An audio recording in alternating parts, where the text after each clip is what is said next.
morning, everyone, and welcome to the Serology webinar, where we're going to be covering some of the details of our serology products and serology testing in general. For some of you that were present at the January sales conference, you'll be already aware of this presentation. For those of you that aren't, then this is going to be very vital information on one of our most popular and one of our best products that we actually sell. So serology then. So first off, what we're going to look at is what actually are serology tests. So whenever it comes to serology testing and molecular testing, we need to first differentiate the two different types of testing. When it comes to serology testing, what we're looking for is the antibodies or antigens produced by the immune system in the patient sample itself. With molecular testing, what they're trying to detect is the genetic material, whether that be DNA or RNA. In most cases, that's going to be from the pathogen directly. So these tests are not testing, when it comes to serology, not testing for the pathogen, but the antibody made by the immune system for that pathogen. Whereas when it comes to molecular testing, the tests are identifying the presence of the pathogen itself, therefore indicating an active infection.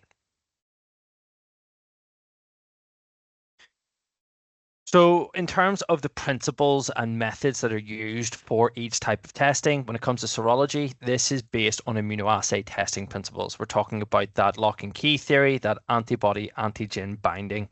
So very, very selective and sensitive when it comes to your biochemistry testing. However, when it comes to molecular testing, we are talking about PCR or polymerase chain reaction testing, which is used to amplify and detect the genetic sequences of the pathogens themselves. So why do we then perform serology tests even though molecular is there? Well, serology tests are run despite the existence of molecular for several reasons.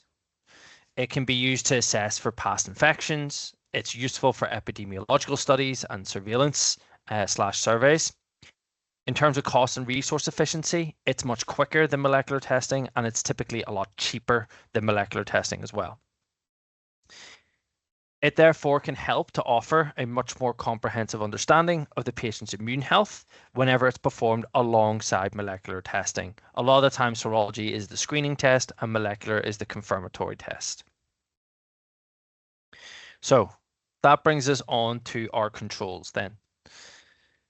So when it comes to Acusera, we have 4 different controls available. We have our EBV control or Epstein-Barr virus, liquid ready to use, 60-day open vial stability. Our serology controls, so this is 1, 2, and 3. Once again, liquid ready to use, 60-day open vial stability, 100% human serum, and offers major consolidation, which we'll look at in just a moment. We have our torch control, just like the first 2, liquid ready to use, 60-day stability, human serum. I think you should be seeing a pattern here. And Lyme disease control as well. Once again, liquid ready to use. We have both positive and negative controls, 60-day stability, 100% human serum. So the first control we're going to look at is torch. So when it comes to torch, we have a negative, a positive for IgG, and a positive for IgM. Now, what I'm trying to point out here by listing all the analytes is the massive consolidation that we offer with this control. It's absolutely huge. If our customers were using first-party controls, which we will delve into later on, the amount of controls they will need in order to cover their torch panel is a lot, because a lot of the time, those controls, those first-party controls, are going to be single analyte. When it comes to serology, then we have a serology negative, 1 positive, 2, and 3, covering the likes of your hepatitis, your HIV, you're covering your syphilis as well. What I would like to point out, and I should have actually split this up, is where we see anti-HIV 1 and 2 and HTLV 1 and 2.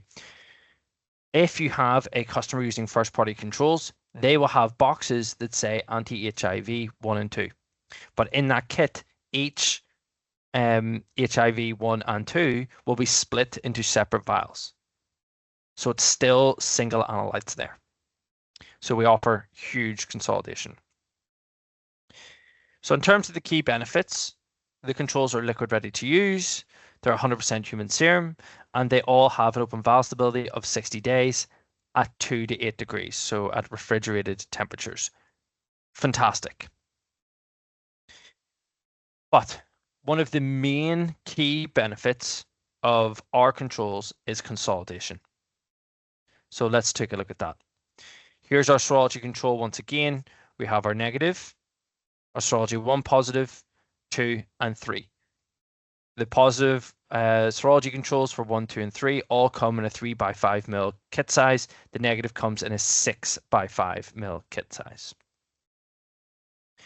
Just for those of you that aren't entirely sure, the negative isn't just water. It does have small amounts of the antibodies present. The reason why we do this is so that our customers can actually track their instrument's ability to read negative amounts of that antibody, so small concentrations. So let's look at the consolidation.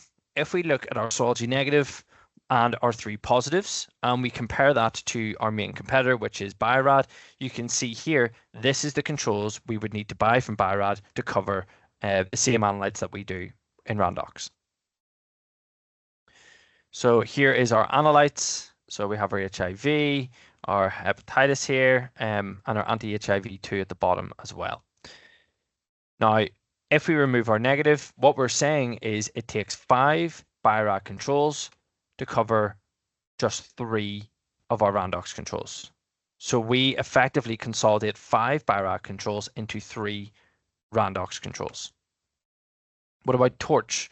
Well, if we look at Torch, you can see again, huge consolidation covering that Torch panel. For those of you that are unsure about what is Torch, Torch is a screening test that is done before and during pregnancy, because these are all conditions that can be passed from mother to child. They may be not lethal to the mother, but they would be lethal to the baby if they were passed to the baby. If they're not lethal, they cause very serious and lifelong conditions. So TORCH actually stands for Toxoplasma, others, rubella, cytomegalovirus, and herpes. So in terms of consolidation then, we have our 3 TORCH controls. And if we compare this to Bio-Rad, this is all the controls we would need to buy to cover the same analytes. So once again, we're looking at our IgG and IgMs for each of our TORCH analytes. Now, what I've done here is I have put the Bio-Rad controls next to the Acusera controls to show which ones we need to cover those analytes. But you'll notice here that this box is in orange. And that is because Bio-Rad does not offer HSV1 and 2 in an IgM. So we actually not only consolidate what Bio-Rad can offer, but we also offer analytes that Bio-Rad does not offer in their controls. So that's where they fit. Okay, so now we're going to talk about EQA. Can't talk about serology and about our product offering without actually talking about our EQA offering as well. Because whenever we are selling to these labs, to our customers, we should be selling all of the products. So IQC and EQA. So we have our serology EBV program, RQ9153. Again, this has 3 parameters, a once a month, 12-month cycle. It is both quantitative and qualitative, and it's liquid ready to use. We have our serology HIV hepatitis program, 16 parameters, like we've seen in our IQC, liquid ready to use 1.8 mil here, with a quantitative and qualitative submission available, depending on how the customers report their results. And you'll see that result submission the same for every program we offer. We also have our syphilis program, and it includes availability for RPR, VDRL, and TPHA methods. And our TORCH program, of course. So once again, once a month, 12-month cycle, quantitative and qualitative result submission, liquid ready to use with a 1 ml vial size. So who do we target? Who do we speak to when it comes to serology? Well, you need to ask yourself that question. Who is my target customers? Pretty easy ones to start off with is your RICS users. So whenever we're first mapping out our customers, we should be looking at what data do we already have.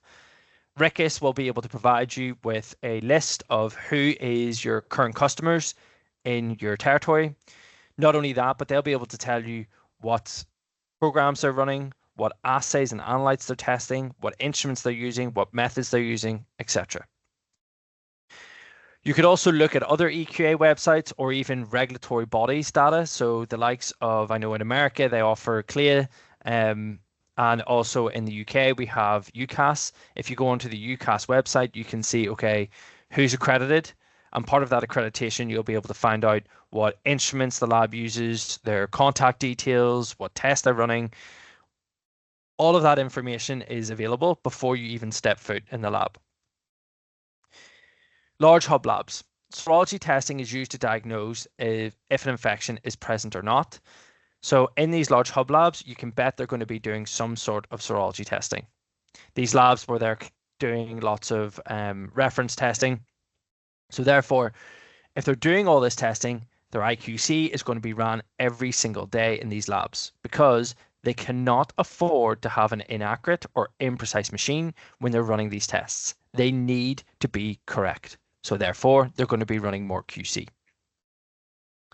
When it comes to molecular customers, so our QCMD and QNostics users, or if we have molecular departments, they're going to be doing serology testing as well.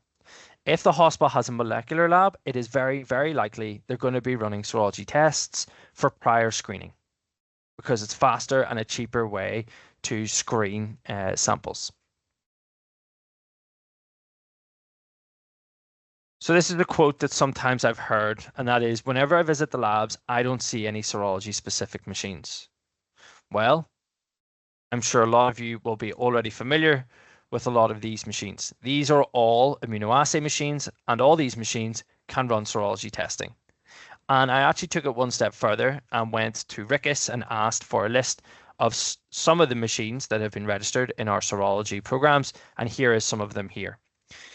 And you can see that there is a large variation between all the different machines, but you can bet that your customers will be running some sort of serology testing with one of these machines. So another thing that is said is my customer told me they don't run serology in their chemistry/immunoassay lab, and that could be very well the case. The reason for this is because serology has a crossover position in labs. The machines running these tests may not be with the other clinical chemistry and immunoassay analyzers, and customers may actually have a dedicated machine closer to the molecular wing of the lab. In some cases, it could be the molecular department that is in charge of the serology testing, or the microbiology or virology department. You need to find that out whenever you're having these conversations with your customers. Find out who's in charge of serology and see if the manager of that department is able to introduce you to the person who's in charge of serology.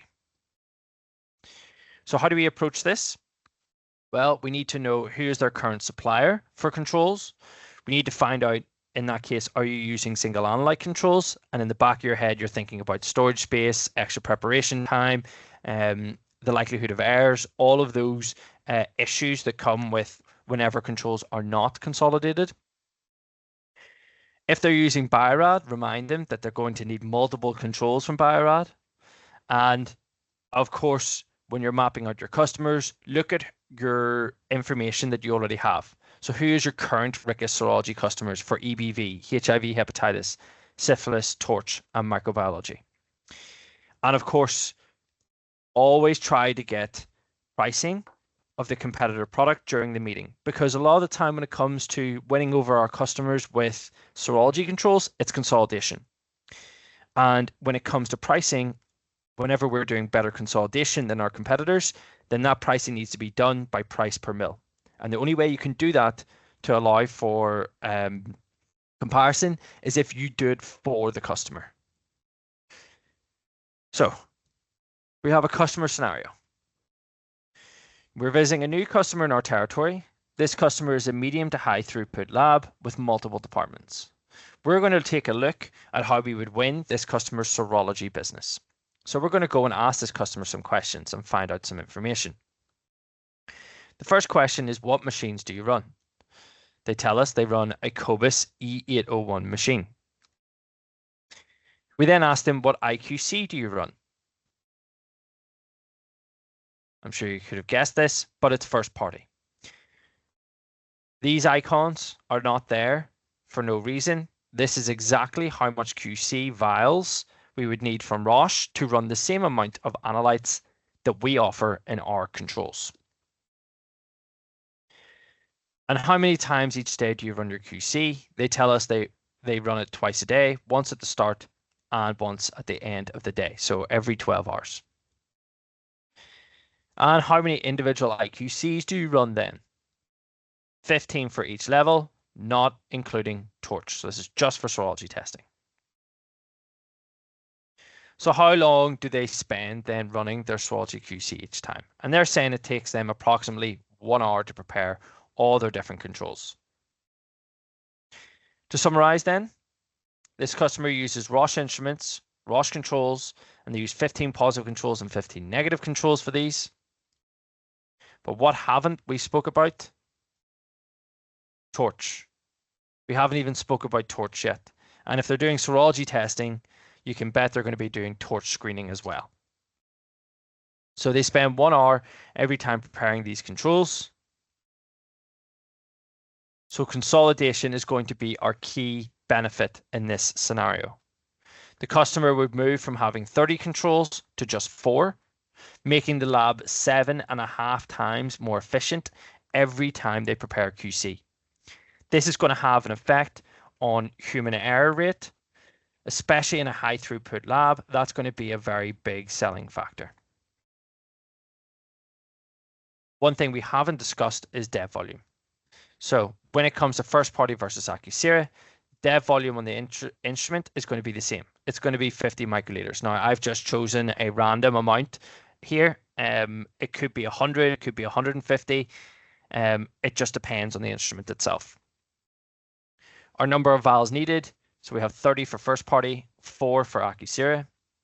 So if we calculate our dev volume out, it's 50 times 30 is 1,500 microliters in comparison to the Accusera dev volume, which is 200 microliters.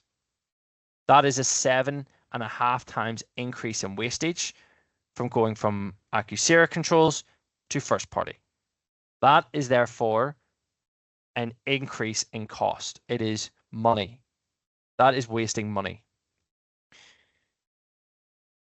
So when it comes to tender and direct selling, serology is sometimes not included in tenders, and in that case, you must direct sell. The only way to do this is for you to approach the customer and educate them. And you're going to see a little bit of a theme here whenever we look at direct selling as well. Or tender selling as well. So the same goal is found with tender customers. You cannot wait for the tender to come out before you educate the customer. Our customers will write tenders or start the process a year before that tender is released. If you're not already out there educating the customer on why our product is better and the customer isn't aware of our benefits, then the tender is not going to be written for you. So you need to ensure that they are aware of our benefits versus the competitors and why that matters as well. So in this case, we're talking about cost as well. So return on investment. So what happens if we actually spend our time focusing on serology? So whenever we discuss our return on investment, you need to look at the value of a product. We've already seen a distinct advantage over our competition, but if we look at the actual cost and return from serology, it is very high value. A question you need to ask is serology QC ran every day in a high throughput lab? Yes, it is. Every time a serology test is ran, the QC will be ran before that, at the start of the day, or however many times it's ran in the lab. Obviously, depending on throughput. Now, this is going to be totally different for niche controls, because in a niche control environment, they're not going to be running QC every day. So if we know IQC is ran every day due to the nature of the testing. This means increased quantities of IQC sold. So not only is it a high value product, but you're going to sell more of it as well. So what I've done is I've actually created a product versus product breakdown, looking at our products, just Randox products. And the first thing is our Serology IQC. Now, the price I've taken here is from the online store. All of the prices I've taken that you're going to see is from our online store. So Serology 1 positive is £862.80. It is a QC that is ran every day in a high throughput lab. Ricus Serology for HIV hepatitis, it's £1,200.